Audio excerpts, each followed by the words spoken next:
할렐루야. 우리 다 함께 기도하심으로 하나님 말씀을 나누도록 하겠습니다. 전능하신 주님, 오늘도 말씀 앞에 세워주심을 감사드립니다. 오늘 이 말씀을 듣고 잊어버리는 자들이 되지 말게 하시고 인내함으로 결실하여 주께 영광 돌리는 자들이 다 되게 하여 주옵소서. 오늘도 부족한 종을 단위에 세우셨사오니 십자가 뒤로 감춰주시고 성령께서 붙들어 사용하시며 주님 거룩한 제단 숯불 입술에 대주셔서 오직 하나님의 말씀만 대언되게 하여 주옵소서. 예수님의 이름으로 간절히 기도드렸사옵나이다. 아멘. 할렐루야.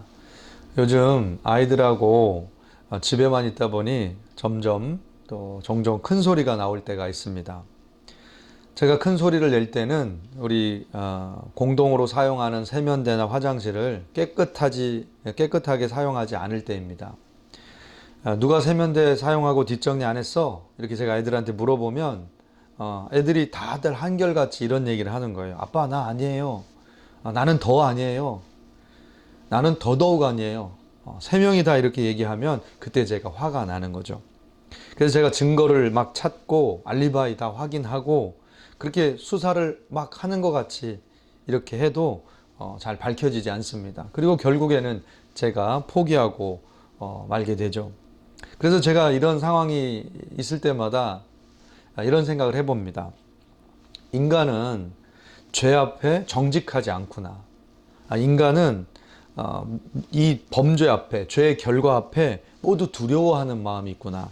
이런 생각을 하게 됩니다. 현대인들이 가장 듣기 싫어하는 단어가 있다면 죄라는 단어가 아닐까 이런 생각이 듭니다. 그래서 현대인들은 죄에 대해서 매우 관용적이고 또 죄의식이 점점 없어져 가고 있는 것을 알 수가 있는데요. 그렇다면 현대인들이 죄에 대해서 그만큼 자유로워진 것일까요?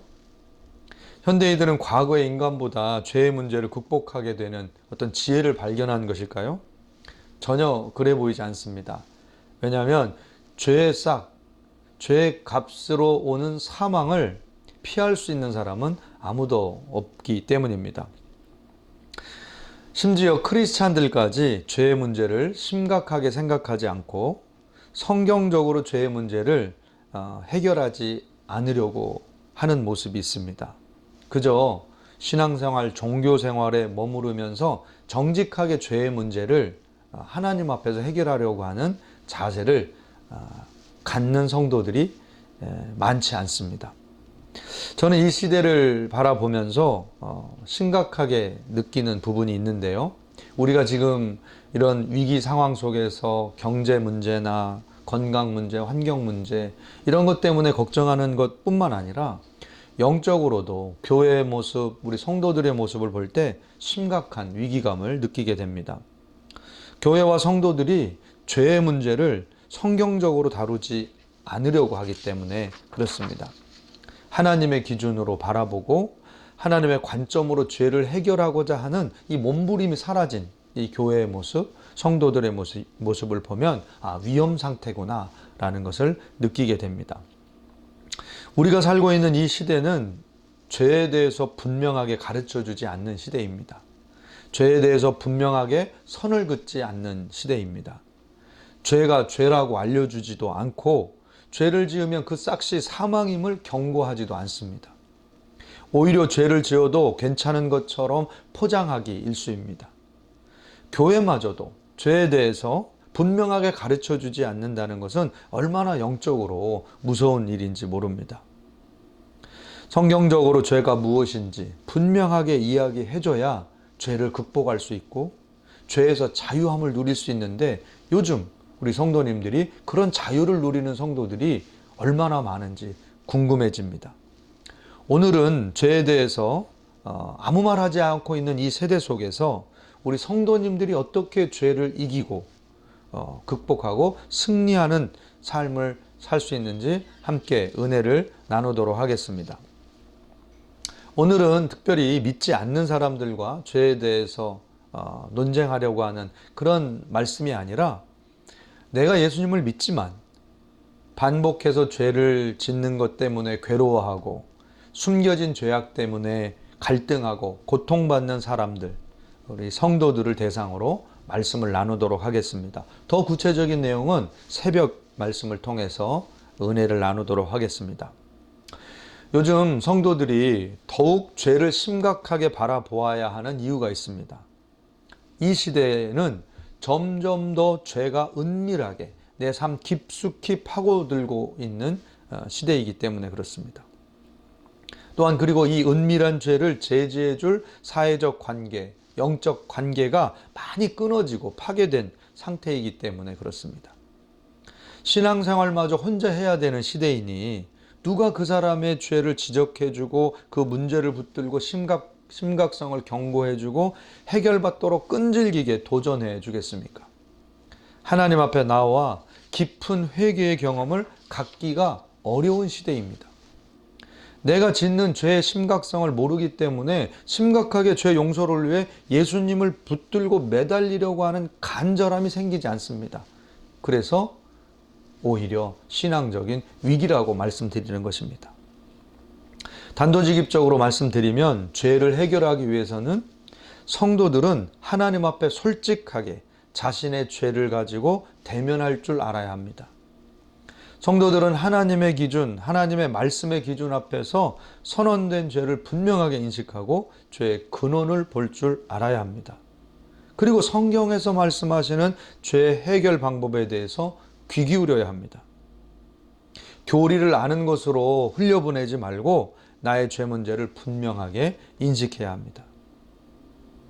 성경은 우리 크리스찬들마저 얼마나 죄에 얽매여 있는지를 이렇게 설명하고 있습니다. 내 속사람으로는 하나님의 법을 즐거워하되 내 지체 속에서 한 다른 법이 내 마음의 법과 싸워 내 지체 속에 있는 죄의 법으로 나를 사로잡는 것을 보는도다. 오호라 나는 곤고한 사람이로다. 이 사망의 몸에서 누가 나를 건져내랴.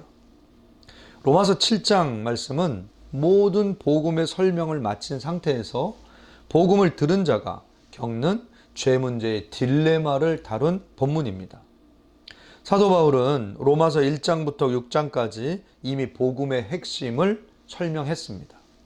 내가 왜 죄인인지, 왜 하나님이 나를 죄인으로 보시는지, 내가 신자든 불신자든 하나님 아래에서 왜 심판의 대상인지, 그리고 예수 그리스도를 믿는 믿음을 통해 우리가 어떻게 용서받고 하나님의 양자로 상속자가 되는지까지 다 설명했습니다. 이미 믿음으로 예수 그리스도와 함께 죽고 예수 그리스도와 함께 부활한 자가 어떻게 죄에서 자유하게 됐는지까지 모두 선포했습니다. 그런데 로마서 7장에서 사도 바울이 결국 죄 문제에 다시 부딪힙니다. 왜냐하면 벗어날 수 없는 육신의 율법이 주는 정죄 때문이었습니다. 사도 바울은 이 문제를 이렇게 설명합니다. 우리가 육신에 있을 때에는 율법으로 말미암는 죄의 정욕이 우리 지체 중에 역사하여 우리로 사망을 위하여 열매를 맺게 하였더니, 여기서 우리가 육신에 있을 때라고 한 말은 우리가 하나님을 육신적으로 섬길 때를 말하는 것입니다. 즉 하나님을 내 육신을 가지고 섬길 때 거기에서 나오는 죄와의 딜레마 상태, 이것을 설명한 겁니다. 그러니까 내가 종교적으로 율법의 조항을 알고 있기 때문에 그 율법이 계속 나를 정죄하는 것입니다. 그래서 내가 육체에 있는 한, 육체로 있는 한 그 정욕, 죄의 정죄에서 자유롭지 못하다는 말씀을 설명한 것입니다.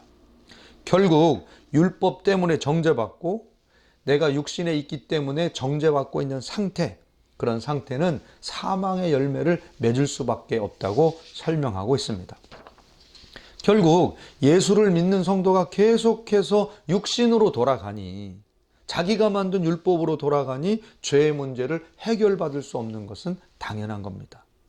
계속 하나님을 육신으로 섬기려고 하기 때문에 육신의 자기 정죄와 육신이 주는 그 정죄감에서 자유로울 수가 없는 것이죠. 사랑하는 성도님 여러분, 죄의 문제는 결국 하나님과 나와의 관계의 문제임을 사도 바울이 강조하고 있는 것입니다. 죄의 문제는 결국 하나님 앞에 내가 얼마나 정직하게 설 수 있느냐, 이것이 처음이요 마지막입니다. 율법을 가지고 육신적으로 하나님 앞에 서는 사람은 가면을 가지고 서는 사람이라고 설명할 수 있습니다. 하나님이 무서워서 자꾸 가면을 쓰는 것입니다. 하나님이 보실 때 내가 너무 한심하고 무능하고 가치 없다고 느끼실까 봐 두려움을 느끼는 겁니다. 그래서 육신으로 열심히 잘하려고 하면서 그 가면으로 하나님과 나 사이에 있는 죄를 가리려고 하는 것이죠. 이게 바로 종의 상태, 육신으로 섬기는 상태에 대한 설명입니다. 우리 성도들이 죄의 문제를 해결받지 못하고 반복적으로 죄를 지으면서 하나님 관계에서 괴로워하고 고통받는 이유가 있습니다. 하나님께서 나를 정죄하실까 봐, 정죄 때문에 두려워서 하나님 앞에 정직하게 서지 못하기 때문입니다. 내가 육신으로 하나님을 섬기는 한, 내 육신을 가지고 하나님을 만족시키려고 노력하는 한 죄를 해결받지 못합니다. 죄를 해결받기 위해서는 하나님 앞에 정직하게 서는 법을 알아야 됩니다. 하나님 앞에 정직하게 설 수 있기 위해서는 내가 정죄의 대상이 아니라 예수님 때문에 사랑의 대상, 생명의 대상이 됨을 믿어야 합니다. 자, 그렇다면 사도 바울은 이 정죄의 문제, 내 육신이 계속해서 나를 정죄하는 이 문제를 어떻게 해결받을 수 있다고 선언하고 있을까요? 로마서 8장 1절에서 2절까지 말씀에는 이렇게 기록하고 있습니다. 그러므로 이제 그리스도 예수 안에 있는 자에게는 결코 정죄함이 없나니 이는 그리스도 예수 안에 있는 생명의 성령의 법이 죄와 사망의 법에서 너를 해방하였음이라. 내가 예수를 믿고 성령께서 내 속에 임하심으로 나는 예수 안에서 정죄함을 받지 않는 자임을 믿어야 됩니다. 이것은 내가 하나님을 육신으로 섬기는 것이 아니라 내 안에 성령께서 가르치시고 이끄시는 대로 성령의 법으로 섬기는 사람이 된다라는 뜻입니다. 더 이상 나에게는 육신이 주는 율법, 그 율법이 나를 정죄하는 이 정죄함이 없다는 선언을 해주신 것입니다. 그래서 율법적 죄는 나를 사망으로 이끌고 갈 수 없다라고 해방을 선포해 주신 것이죠. 자, 이 말은 우리에게 무한한 죄에 대한 자유, 육신으로 무슨 죄를 지어도 된다는 의미를 이야기하는 것이 아닙니다. 우리는 더 이상 육신의 율법 가지고 하나님을 섬김으로 의롭다, 불의하다, 죄인이다, 의인이다 라고 판단받는 것이 아니라 내 속에 성령께서 주시는 감동, 인도하심 속에서 하나님을 섬기는 자가 된다는 그런 말씀입니다. 이것은 우리를 무한하게 자유하게 하지만 또한 무한하게 하나님과 가깝게 만듭니다. 하나님과 우리가 무한히 가까워지는 한 우리는 어떠한 율법적 정죄에서도 자유롭게 된다는 말씀입니다. 내 속에 성령께서 말씀하시고 감동하시고 인도하심에 순종하는 한 우리는 하나님을 더욱 기쁘게 섬길 수 있는 자들이 되는 것입니다. 이것은 더욱 우리가 하나님 앞에 정직하게, 예수님의 인격 앞에 더욱 정직하게 서는 성도이어야 함을 말씀하는 것입니다. 이 상태를 제가 예를 들어 설명하겠습니다. 아직 육신으로 하나님을 섬기는 사람은 이렇습니다. 다른 사람의 시선 때문에 신앙생활을 억지로 합니다. 또한 스스로의 기준 때문에 열심을 내다가 자기가 세운 기준에 못 미치면 정죄감을 갖고 괴로워합니다. 또는 성경 기준을 도덕적으로, 율법적으로 생각하여 감당하지 못하고 이중생활을 합니다. 겉으로는 깨끗한 척, 그리스도인인 척하고 뒤로는 은밀하게 죄를 짓고 숨어서 죄를 짓고 하나님 앞에서 사람 앞에서 이것을 숨깁니다. 자, 보십시오. 이 모든 문제가 어디에서 시작됩니까? 하나님을 대면하여 정직하지 못하기 때문에 일어나는 일입니다. 자, 그렇다면 정죄에서 자유로운 성령의 법을 따르는 성도는 어떻게 죄를 극복할까요? 성령께서 다스리는 사람은 죄를 짓게 되면 성령께서 가르쳐 주십니다. 죄를 숨기려 해도 계속 양심을 자극하십니다. 내가 실수로 잘못했던 신앙적 의무들을 생각나게 하시지만 정죄하시는 것이 아닙니다. 그것을 다시 할 수 있게 하시고 도전하게 하시고 할 수 있는 능력을 주십니다. 하나님 앞에 정직하게 서 있기만 하면 말입니다. 사랑하는 성도 여러분, 이제 죄를 이기는 방법을 이해하셨습니까? 우리는 가장 먼저 예수 그리스도를 진실한 마음으로 믿는 믿음의 성도들이 되어야 합니다. 예수님과의 인격적 관계가 진실해야 합니다. 이 사람은 예수님의 말씀 앞에 육신적으로 서는 것이 아니라 영으로 섭니다. 하나님의 말씀을 육신적으로 종교적으로 표면적으로 지키는 사람이 아닙니다. 하나님의 말씀을 성령의 조명 속에서 성령님의 기준 속에서 지키고 따릅니다. 예수님과의 진실된 믿음을 세운 사람은 말씀 앞에 진실되고 그의 기도가 진실됩니다. 성령의 감동 앞에 진실되고 겸손함으로 그 마음은 한없이 순종의 상태가 됩니다. 성령 앞에 진실된 사람이 바로 생명의 성령의 법을 따르는 사람인 것입니다. 사랑하는 성도님 여러분, 간곡히 부탁드립니다. 죄의 문제를 교리적으로 접근하지 마십시오. 예수님을 믿으면 과거의 죄, 현재의 죄, 미래의 죄가 다 사해져서 나는 죄에서 자유롭다. 이렇게 교리적으로 합리화시키지 마십시오. 그것은 교리의 가면입니다.